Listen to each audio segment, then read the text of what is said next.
Hi guys, എന്തൊക്കെയുണ്ട്? ഇന്നലെ shift കഴിഞ്ഞ് വന്ന് കിടന്നുറങ്ങിയപ്പോൾ ഒരു 3:30-4 മണിയൊക്കെ ആയി. എന്നിട്ട് രാവിലെ എഴുന്നേറ്റ് ഒരു കൂട്ടുകറി ഉണ്ടാക്കാൻ വേണ്ടി എൻ്റെയും ചേനയുടെയും കൂട്ടായ പ്രവർത്തനമാണ് നിങ്ങളീ കണ്ടുകൊണ്ടിരിക്കുന്നത്. അതിൻ്റെ ഇടയ്ക്ക് ഞങ്ങളൊരു കോൺസെർട്ട് അറ്റൻഡ് ചെയ്തിട്ട് വരാം, രാത്രി വരുമ്പോൾ സദ്യ തരണേ എന്ന് പറഞ്ഞ് ഇവർ രണ്ടാളും പോയി. പിന്നെ ഞാൻ അങ്ങോട്ടോടലും ഇങ്ങോട്ടോടലും എന്തൊക്കെയോ കറികൾ അങ്ങോട്ടും ഇങ്ങോട്ടും നടന്നുണ്ടാക്കി. മുഴുവൻ സാധനത്തിൻ്റെ വീഡിയോ എടുക്കാൻ എനിക്ക് സമയം കിട്ടിയില്ല. എന്നും വീഡിയോ എടുത്ത് തുടങ്ങുമ്പോൾ ഞാൻ വിചാരിക്കും വൃത്തിക്ക് മര്യാദയ്ക്ക് മുഴുവനായിട്ട് കാണിക്കണം, മര്യാദയ്ക്ക് വീഡിയോ എടുക്കണം എന്നൊക്കെ. പക്ഷേ ഞാനങ്ങോട്ട് മറന്നു പോകും ഈ വീഡിയോ എടുക്കണം, ഇതൊക്കെ ചെയ്യണം എന്നുള്ള കാര്യം. പണിയൊക്കെ അങ്ങോട്ട് തിരക്ക് പിടിച്ച് വരുമ്പോൾ ഈ കാര്യമൊക്കെ അങ്ങോട്ട് മറക്കും, അതൊക്കെ സൈഡിൽ വെക്കും, പകുതി അവിടെ ഇട്ടിട്ട് പോകും. ഇപ്രാവശ്യം അതന്നെ സംഭവിച്ചു. എന്തായാലും 1-2 കറി ഉണ്ടാക്കിയാൽ മതി എന്ന് വിചാരിച്ച് തുടങ്ങി.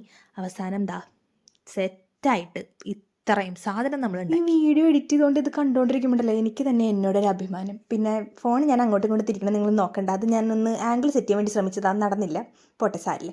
എന്തായാലും അതിൽ അച്ചാറും ശർക്കര വരട്ടിയും കായപ്പേരും അല്ലാതെ ബാക്കി മൊത്തം സാധനം ഞാൻ സ്വന്തമായിട്ട് ഉണ്ടാക്കിയതാണ്. നിങ്ങളോട് ഇത് കഴിച്ചു നോക്കിയ അഭിപ്രായം പറയാൻ പറ്റില്ലല്ലോ, കാരണം കാണാനല്ലേ പറ്റുള്ളൂ. ഇത് കണ്ടിട്ട് നിങ്ങൾക്ക് എന്ത് തോന്നുന്നു എന്ന് നിങ്ങളൊന്ന് കമൻറ്റ് രേഖപ്പെടുത്തി എന്നെ അറിയിക്കണം. അപ്പോൾ എന്തായാലും ഫുഡ് കഴിക്കുന്നതിൻ്റെ മുന്നുള്ള മാൻഡേറ്ററി ഫോട്ടോ എടുപ്പെല്ലാം കഴിഞ്ഞു. ഇനി കഴിക്കട്ടെ.